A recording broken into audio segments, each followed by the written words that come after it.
Kementerian BUMN merombak manajemen PLN dan mencopot Zulkifli Zaini dari posisi Direktur Utama PLN. Posisi Zulkifli digantikan oleh Darmawan Prasojo yang sebelumnya merupakan Wakil Direktur Utama perusahaan. Adapun hasil RUPS kali ini hanya mengganti jabatan Direktur Utama PLN, sementara Dewan Direksi lainnya tidak berubah alias tetap seperti posisi sebelumnya. Sedangkan untuk posisi Wakil Direktur Utama masih ditiadakan. Menteri BUMN Erick Thohir berpesan kepada Darmawan selaku Direktur Utama PLN yang baru untuk meningkatkan upaya transformasi yang telah dilakukan. Tak hanya itu, Erick berharap Darmawan dapat melakukan percepatan transisi energi tanpa membebani negara dan masyarakat.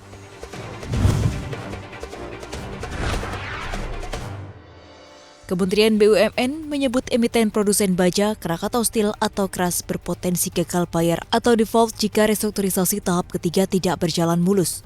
Menteri BUMN Erick Thohir menyebutkan ada 3 langkah restrukturisasi yang ditempuh pemegang saham untuk menyelesaikan masalah Krakatau Steel.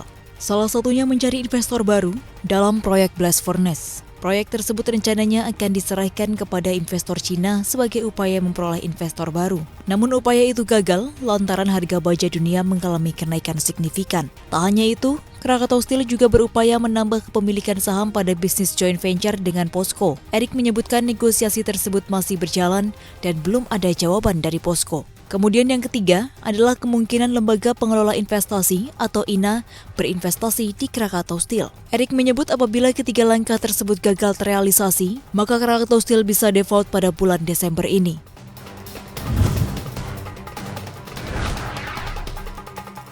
Per 6 Desember 2021, Bursa Efek Indonesia mulai menerapkan beberapa aturan dan fitur baru terkait perdagangan.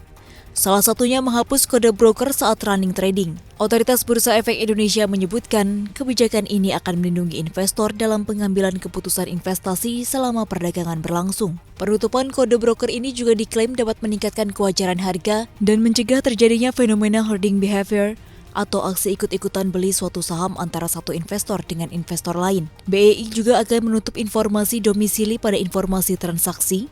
Meski demikian, investor masih dapat melihat data setelah sesi perdagangan. Data-data tersebut diantaranya data informasi perdagangan harian, data statistik bursa, serta data transaksi bursa pada akhir perdagangan atau end of day.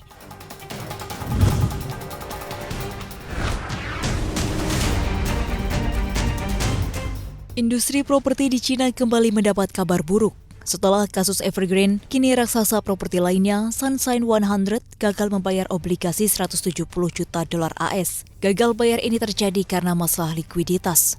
Sunshine 100 dalam pengajuan laporan gagal bayar menyatakan, perusahaan tidak dapat membayar kembali pokok dan bunga obligasi sebesar 10,5% yang jatuh tempo pada 5 Desember 2021. Pengumuman itu muncul beberapa hari setelah Evergrande Group mengatakan tidak ada jaminan akan memiliki cukup dana untuk memenuhi pembayaran utang. Kejadian ini kembali menunjukkan bahwa beberapa pengembang terus berjuang untuk membayar utang, bahkan ketika Beijing mulai sedikit melonggarkan pembiayaan guna memenuhi kebutuhan normal pendanaan pengembang. Sebelumnya, China memperketat pembatasan real estate di awal tahun 2021 dan memperburuk masalah utang di Evergrande dan beberapa pengembang lain yang sangat berpengaruh. Hal tersebut memicu kekhawatiran bahwa potensi keruntuhan raksasa properti dapat mengirimkan gelombang kejutan sektor real estate China.